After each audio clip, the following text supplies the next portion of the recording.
Eh, pada sebetulnya PK itu sudah kita rencanakan diajukan ketika eh, kasasi kita ditolak.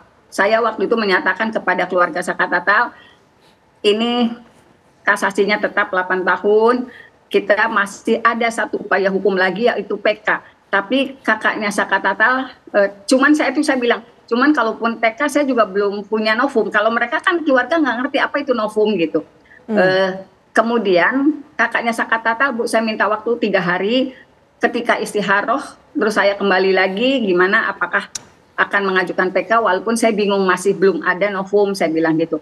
Bu, yang tergambar hasil istiharoh saya adalah baju tahanan. Jadi saya juga kayaknya nggak mungkin lah, Bu, udah pasrah saja dengan keadaan ini gitu. Walaupun kami semua sekeluarga meyakini Sakatatal tidak bersalah gitu. Akhirnya ya sudah, sampai Saka di 2020 keluar juga kami juga walaupun ada komunikasi kan tidak luar biasa. Jadi memang tidak ada komunikasi yang luar biasa. Kemudian ketika film itu muncul, di 2024, ternyata ada beberapa media yang mengatakan, Mbak Titin, itu film kayaknya aneh ya, nggak sesuai dengan kondisi yang sebenarnya. Nah, dari situ saya bilang, saya nggak pernah nonton, emang kenapa?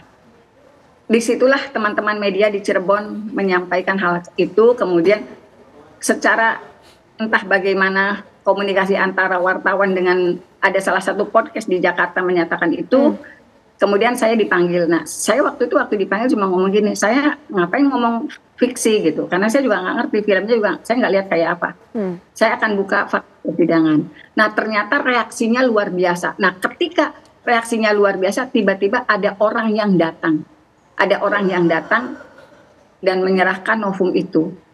Saya memperlihatkan kepada keluarga Sakatatal, saya bilang ini ada novum. Mereka kan nggak ngerti novum itu apa. Saya serahkan di sekitar bulan Mei lah.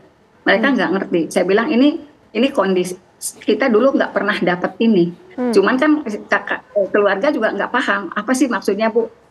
Nah itu. Jadi kenapa pada akhirnya, karena memang visual itu baru saya dapatkan di sekitar bulan Mei awal. Oke, orang yang menyerahkan novum ini baru menyerahkan, tidak mengatakan, Bu, kenapa selama ini menyimpan begitu lama? Enggak mengatakan apa-apa. Cuman saya tahu Ibu sedang memperjuangkan sesuatu karena ini yang saya miliki gitu. Ada juga terlibat dalam kasus ini, Bu, yang memiliki novum-novum tersebut? Kelihatannya enggak. Tapi bagaimana kemudian bisa sampai memiliki hal-hal itu, Bu? Saya nggak paham ya, karena kan sebetulnya kan mudah saja kalau kata saya. Misalnya, kalau itu kecelakaan, berarti orang yang melakukan olah TKP, polisi yang melakukan olah TKP pada saat awal, kan bisa saja dihadirkan dalam persidangan Sakatatal. Karena petugas yang melakukan olah TKP tidak dihadirkan di persidangan Sakatatal, hanya dihadirkan pada sidang yang 7 terpidana itu. Baik, Jadi Bu, untuk mengkonfirmasi betulkah novum yang saya sampaikan, yang kami sampaikan dalam memori itu sesuai, kan tinggal kembali dibuka.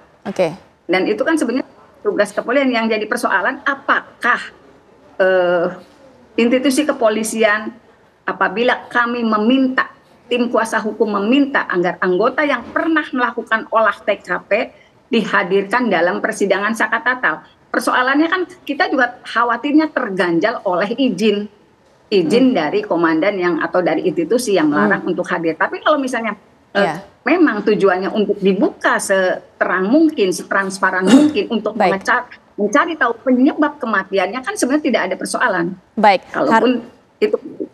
Ya, harapan Ibu yang terakhir nanti mungkin bisa dijawab oleh Pak Reto tadi. Tapi Pak Fikar sebelumnya, kalau tadi Bu Titin sudah mengatakan ada orang yang membawa novum baru. Saya juga menyoroti mungkin kita agak luas bahasanya dari sekedar bicara soal persidangan. Karena kalau kita bicara mengenai keterlibatan orang, memberikan bukti dan sebagainya, saat ini banyak masyarakat yang mengulas menjadi detektif juga dalam kasus ini. Dan banyak juga bukti-bukti yang kemudian dibukanya, dijelaskannya di luar persidangan. Di podcast-podcast misalnya, di media-media sosial sebenarnya. Apakah bukti bahwa masyarakat sudah tidak percaya kepada proses persidangan pada polisian atau apa, Pak Fikar? Ya, salah satu analisisnya bisa ke sana, gitu ya. Kenapa kemudian masyarakat menguasai bukti sendiri, gitu ya? Bisa juga itu karena tidak percaya dengan struktur yang ada, gitu, yang memang punya kekuasaan, punya kewenangan untuk mengolah itu. Tetapi yang harus dilihat adalah kan begini, dalam setiap peristiwa gitu ya, itu pasti apakah itu kecelakaan, apakah itu pembunuhan, kan sebenarnya dua-duanya itu bisa dilihat dari dua kacamata. Ya, kacamata pertama adalah itu terjadi secara sengaja gitu. Apakah pembunuhan ataukah kecelakaan umpamanya, ya. Walaupun kecelakaan pada umumnya itu kelalaian gitu ya. Nah, tetapi bukti-bukti itu menurut saya mestinya sih sudah dikuasai oleh otoritas yang berwenang mengurus peristiwa itu pada waktu itu, gitu. Nah, ini yang menurut saya agak mengherankan, kenapa kemudian ada pihak yang menguasai bukti-bukti itu, ya, tidak diserahkan pada otoritas yang berwenang, gitu.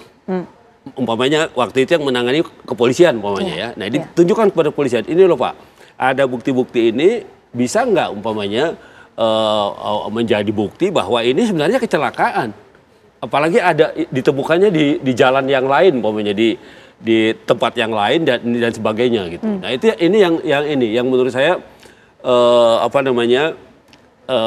menjadi pertanyaan besar gitu, ya. Kenapa tidak bukan otoritas yang menguasai alat-alat bukti itu? Oke. Ya, nah, itu yang menjadi pertanyaan gitu. Ya, artinya tadi relevan dengan pertanyaan Mbak yang pertama, apakah benar bahwa ada orang yang kemudian menguasai itu indikator bahwa memang masyarakat sudah tidak percaya pada kekuasaan, kan bisa begitu. Bisa begitu kan intinya kan?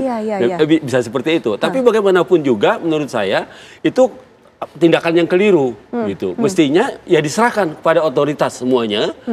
Kemudian otoritas akan menganalisisnya gitu, apakah ini kecelakaan, apakah ini pembunuhan gitu. Baik. Mestinya yang terjadi itu sejak awal gitu mestinya. Pak Reto, silakan diberikan tanggapan bagaimana bisa ada pihak yang menguasai bukti-bukti yang kemudian saat ini menjadi novum, bukti baru, dan juga tadi silakan diterangkan juga atau diberikan jawaban terhadap harapan dari kuasa hukum Sakarta mendatangkan pihak kepolisian yang dulu melakukan olah TKP dalam proses persidangan.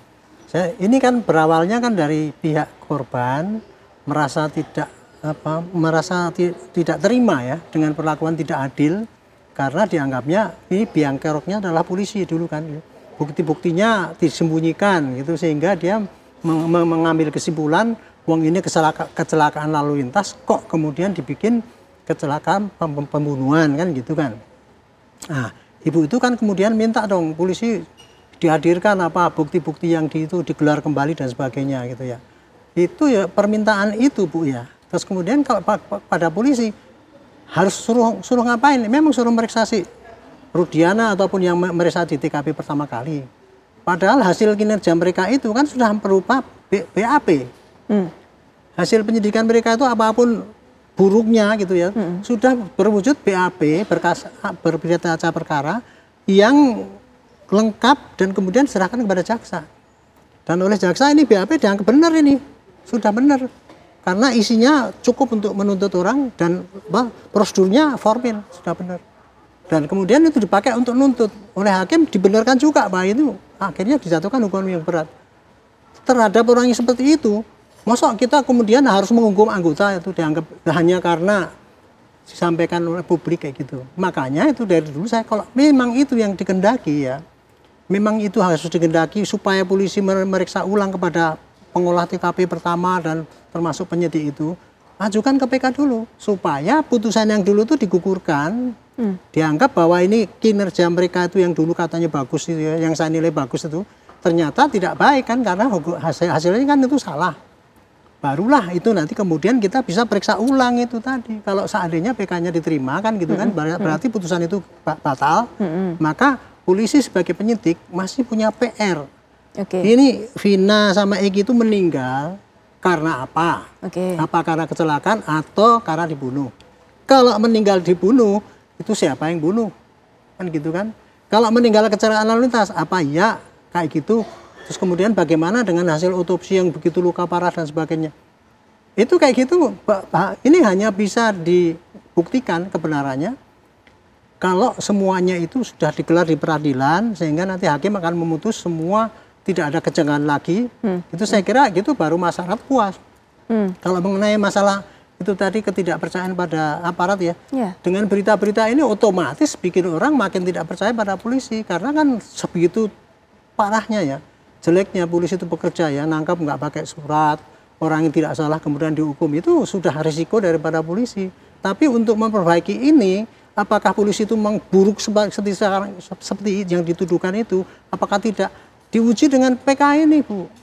Kalau ini hasilnya PK bagaimana menyatakan itu salah, suruh periksa ulang polisinya gitu. Jadi nggak bisa kita sekarang polisi udah pasti buruk, kemudian kita harus begini, harus ngaku polisi kita.